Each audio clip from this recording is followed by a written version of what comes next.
Բարի երեկո, դուք դիտում եք բաց հարթակ, այսօր ես տեսակապի միջոցով զրուցելու եմ ուկրաինաբնակ վերլուծաբան Մարատ Հակոբյանի հետ։ Բարի երեկո, պարոն Հակոբյան։ Բարո ձեզ։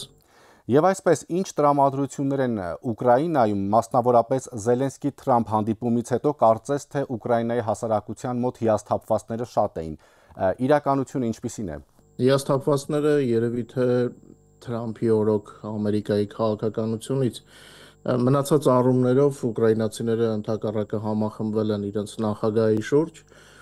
Ուկրաինայում սոցիոլոգիան շատ զարգացած է, բայց երևի թե ես ձեզ ներկայացնեմ միջազգային տվյալներ։ Նախագահ Զելենսկին անվիճելի առաջատարներ մինչև Վաշինգտոնի հանդիպումը, բայց Օվալաձև աշխատասենյակում թեժ զրույցից հետո վարկանիշը կտրուկ բարձրացավ, եթե նախկինում պլյուս-մինուս 50% էր, ապա վերջին հարցումների համաձայն Զելենսկու վարկանիշը նկատելիորեն աճել է, ինչպես օրերս Էկոնոմիստը մեջ բերեց, Ipsos-ի տվյալներին վստահություն են հայտնում համաշխարհային լրատվամիջոցները, Զելենսկու ռեյտինգը 72% է, 72%-ը հավանություն է տալիս նախագահի պաշտոնում Զելենսկու գործունեությանը, 80%-ը Զելենսկուն համարում է պետության օրինական ղեկավար եւ մերժում պատերազմի ժամանակ ընտրությունների գաղափարը, 74% աջակցում է ռազմական գործողությունների շարունակմանը, նույնիսկ առանց ամերիկյան ռազմական օգնության, 59%-ը վստահ է, որ Ուկրաինան դեռ երկար կարող է շարունակել պայքարել եւ նույնիսկ հաղթել մարտի դաշտում։ Տեսեք, բայց մինչ այդ հանդիպումը Միացյալ Նահանգների նախագահը հայտարարեց, որ պետք է ընտրություններ անցկացնել, որովհետև վարկանիշը Ուկրաինայի նախագահի բավական ցածր է, ընդ որում նշվեց 4% վարկանիշի մասին։ Դե երևի որ քիչ կարդան ռուսական մամուլ նման բաներ չէին ասել։ Եվ հիմա այս պահի դրությամբ ինչ տրամադրություններ են, արդյոք ընդդիմությունը Պարաշենկոն, Յուլիա Տիմոշենկոն չեն պնդում, որ պետք է անցկացվեն ընտրություններ հենց թեկուզ այն բանով, որ ռազմական գործողությունների ժամանակ ձեզ մոտ հնարավոր չէ ընտրություններ անցկացնել, արդյոք չեն հավաքում, այսպես ասած, բողոքի ակցիաներ կազմակերպում, պահանջում հենց հիմա ընտրություններ անցկացնել։ Գիտեք, հին ինստիտուցիոնալ կայացած ընդդիմությունը այս օրերին այժմ մարգինալացված է, չնայած նրանք հասուն քաղաքական գործիչներ են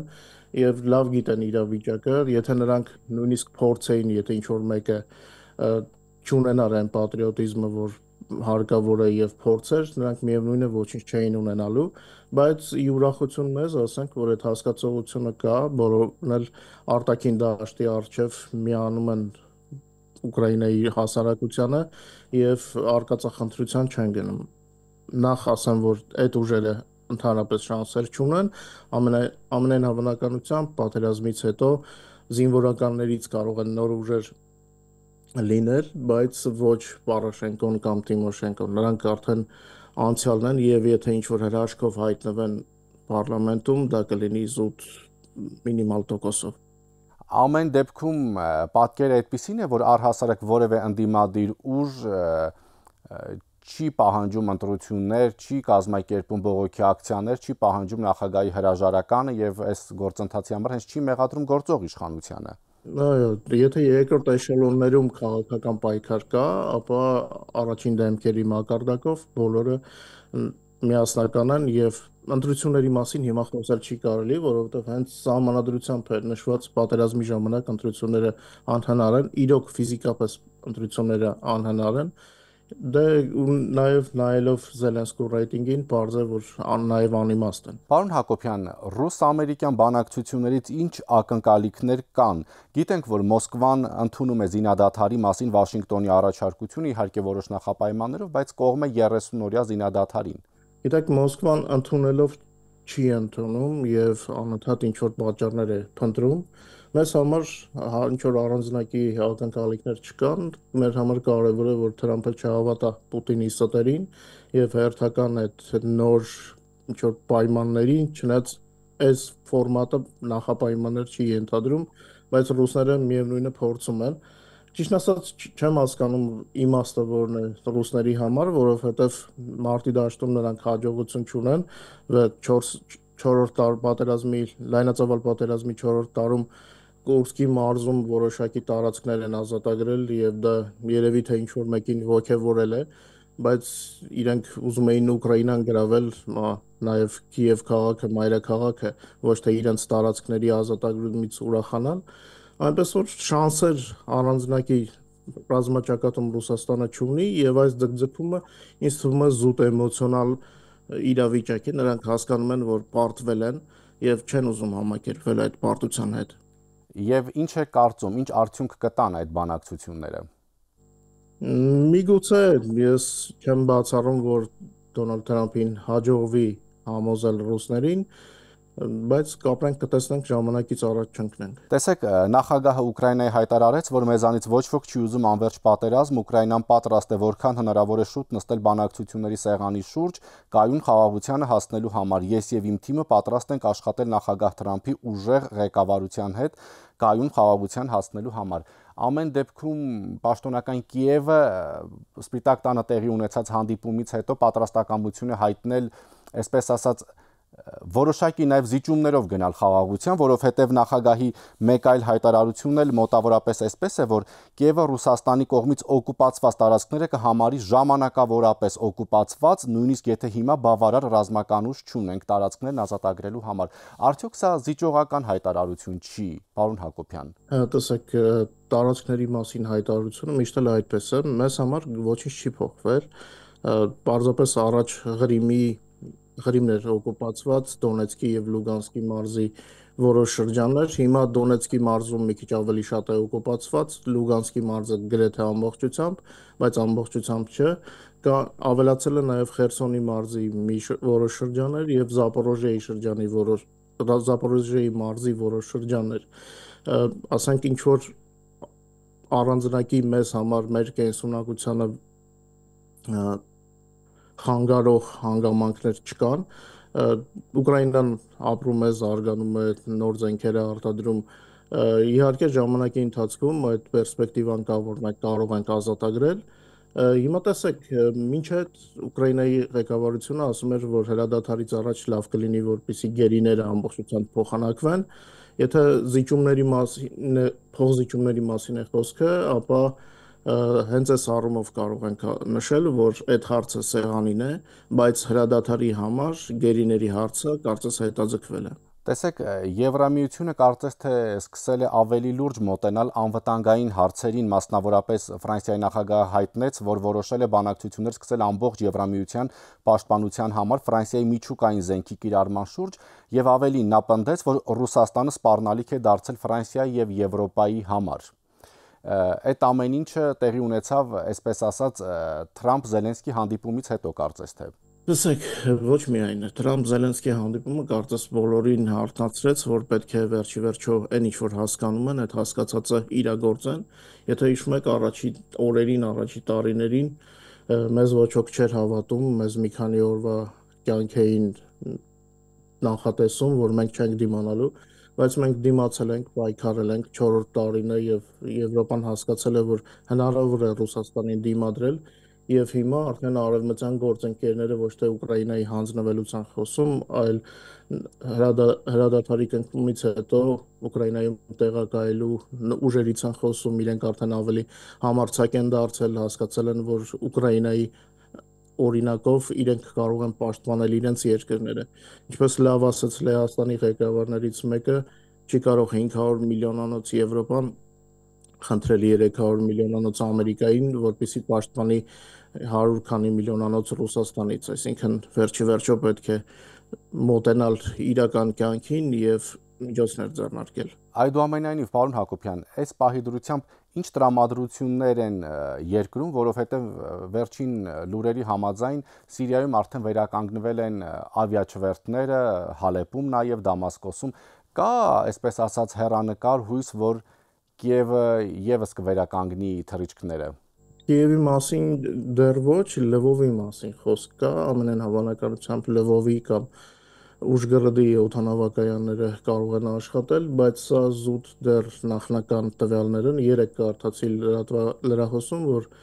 կան նման մտադրություն բացել Լվովի օդանավակայանը։ Հուսանք, ընդհանուր առմամբ բացի, ասենք, օդի փակ լինելուց, օդը փակ է անվտանգության պատճառով, որովհետև Ռուսաստանը փորձում է երկրի բոլոր մարզերում ինչ որ խոցումներ իրականացնի, կյանքը կարծես թե ժամանակի հետ պատերազմին մարդիկ սովորել են, դե արդեն ընդհանուր պատերազմի 11-րդ տարին է, լայնածավալ պատերազմի 4-րդ տարին է գնում։ Չի ասի, որ բոլորն են հարմարվել, բայց հիմնականում մարդիկ հարմարվում են,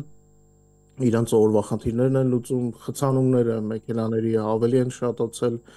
այսինքն կյանքը շարունակվում է։ Մենք եթե ուզում էին մեզ սպանել, մենք ապրելով ենք ցույց տալիս, որ այսպես են հաղթում։ Պարոն Հակոբյան, վերջերս քաղաքագետ Ստեփան Գրիգորյանն ասաց, որ Ուկրաինան դիմակայում է, որովհետև Ուկրաինան ունի պետականամետ ընդդիմություն եւ ճիշտ դաշնակիցներ։ Ի տարբերություն Հայաստանի։ Ստեփան Գրիգորյանը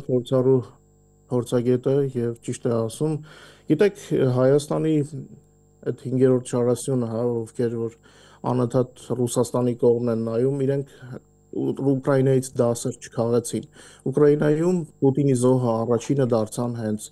5-րդ շարասյունը, հենց այն մարդիկ, ովքեր Պուտինին հավատում էին, նրա պրոպագանդայի ազդեցության տակ էին։ Նայեք, որ մարզերն են ավերված, հենց այդ մարդիկ,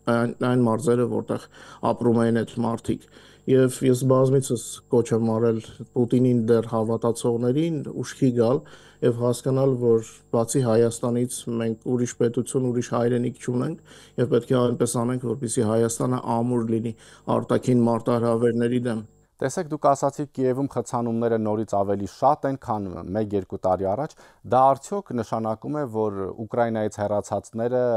սկսել են վերադառնալ երկիր։ Տեսեք, Ուկրաինան հնարավորությունների երկիր է, մեծ երկիր է, հարուստ երկիր է։ Ուկրաինան աշխատող մարդու երկիր է։ Այն մարդիկ, ովքեր որ սովոր չեն աշխատել, նրանց համար իհարկե հարմար կլինի արևմուտքում ինչ որ թոշակ ստանալ։ Այն մարդիկ, ովքեր ուզում են առավել եկամուտ ստանալ, ապրել եվրոպական մակարդակով, հատկապես Ուկրաինան վերջի տարիներին հենց եվրոպական մակարդակի կյանք կա Ուկրաինայում եւ մարդիկ պարզապես չեն թող, ես մեր հայերից ասեմ, սկզբից եթե շատերը գնացել էին, հիմա հետ են գալիս եւ իրենց արտադրությունն են շարունակում, որովհետեւ միայն այդպես կարելի է համահունչ լինել կյանքի հետ, հա, Ուկրաինան այդ հնարավորությունները տալիս է։ Արևմուտքում արդեն շուկաները վաղուց բաշխված են եւ նոր արտադրություններ, նոր, ասենք, գաղափարներ ներդնելը ավելի դժվար է, չնայած իմ նույնիսկ ընտանիքի անդամների օրինակով ասեմ, հնարավոր է, բայց միևնույնն է Ուկրաինան մնում է Ուկրաինա, մեծ շուկա է, մեծ երկիր է, մեծ հնարավորություններ են, այստեղ մեծ գումարներ են աշխատվում եւ ճիշտը հենց այստեղ վերադառնալն է։ Մարդիկ, ովքեր աշխատող են, իրենք իհարկե վերադառնում են։ Եվ որպես ամփոփում, պարոն Հակոբյան, ես փաստորեն ճիշտ եմ հասկանում, որ չնայած դեռ 1 տարի առաջ պետք է Ուկրաինայում տեղի ունեցած լինեին նախագահական ընտրություններ, բայց հասկանալի պատճառներով դրանք տեղի չեն ունեցել եւ որևէ քաղաքական ուժ չի պնդում, չի առաջարկում, չի, այսպես ասած, պայքարում, որ Ուկրաինայում անցկացվեն ընտրություններ եւ ինչ տրամադրվածություն կա, այսինքն ինչ է ակնկալում, ինչ հույս ունի ուկրաինացի ժողովուրդը այս բանակցություններից, որ հիմա ընթանում են Ուկրաինայի շուրջ։ Տեսեք, Ուկրաինայի շուրջ միշտ ինչ որ բան տեղի է ունեցել, մենք արդեն սովորել ենք, հա։ Ուկրաինացիները ուշադրություն չեն դարձնում այն իրավիճակին։ Բայց զինադադարի խաղաղության հույս ունեն։ Արդյոք այն ինչ որ կատարվում է այս պահին, ռուս-ամերիկյան բանակցությունները նկատի ունեմ։ Զինադադարը ընկալվում է որպես ժամանակավոր միջոց, որպեսզի ավելի լավ վերականգնվենք եւ ավելի շատ պատրաստ լինենք մեր կորցրած տարածքները մեր մարդկանց ազատագրելու համար, որովհետեւ միայն տարածքներով չի, այնտեղ մարդիկ են ապրում, դրանք մեր մարդիկ են։ Ինչքան էլ նրանք լինեն ռոպագանդայի տակ, դրանք միևնույն է շարունակում են լինել մեր մարդիկ եւ մեր մարդկանց կենցաղը մեզ հետաքրքրում է։ Օրինակ շատերը ուշադրություն չեն դարձնում կամ մանրուքներին, տեսեք, Ռուսաստանը Ղրիմը գրավելով չէր կարող անում ապահովել կենսունակությունը։ Գրավյալ Դոնեցկի եւ Լուգանսկի մարզի այդ շրջաններում չէր կարողանում կենսունակությունը ապահովել, որովհետեւ այդ մարզերը ինտեգրված են ընդհանուր Ուկրաինային։ Այնտեղ էլեմենտար ջրի խնդիր կա, հազարումի ինֆրաստրուկտուրայի խնդիրներ կա։ Իրենք առանձին չեն կարող լինել։ Այսինքն, եթե սառեցվում է, այդ մարդիկ մնում են առանց ցիվիլիզացիայի, այսպես ասած։ Եթե Ղրիմում քիչ թե շատ, ասենք, միայն ջրի պակասն է, մնացած շրջաններում հազար ու մի խնդիրներ կան, չնայած Ղրիմն էլ ջրի պակասը ցույց է տալիս, որ Ղրիմը չի կարող զարգանալ, կարող է գոյատևել, իսկ ուկրաինացիները ողն Ուկրաինայում ապրում եւ նույնիսկ պատերազմի ժամանակ չեն գոյատևում, իրենք ծաղկում են, զարգանում են, իսկ գրավյալ տարածքներում մարդիկ պարզապես որ ռուսերեն ասած выживают, հա, դրանք մեր մարդիկ են եւ մենք նրանց համար իհարկե անհանգստանում ենք, մենք ուզենայինք, որ նրանք էլ լավ ապրեին եվրոպական մակարդակով, եվրոպական երկրում։ Շնորհակալություն։ Ես եմ շնորհակալ։ Հիշեցնեմ, տեսակապի միջոցով զրուցում էի Ուկրաինա բնակ վերլուծաբան Մարատ Հակոբյանի հետ։ Շնորհակալություն ուշադրության համար, հաջողություն։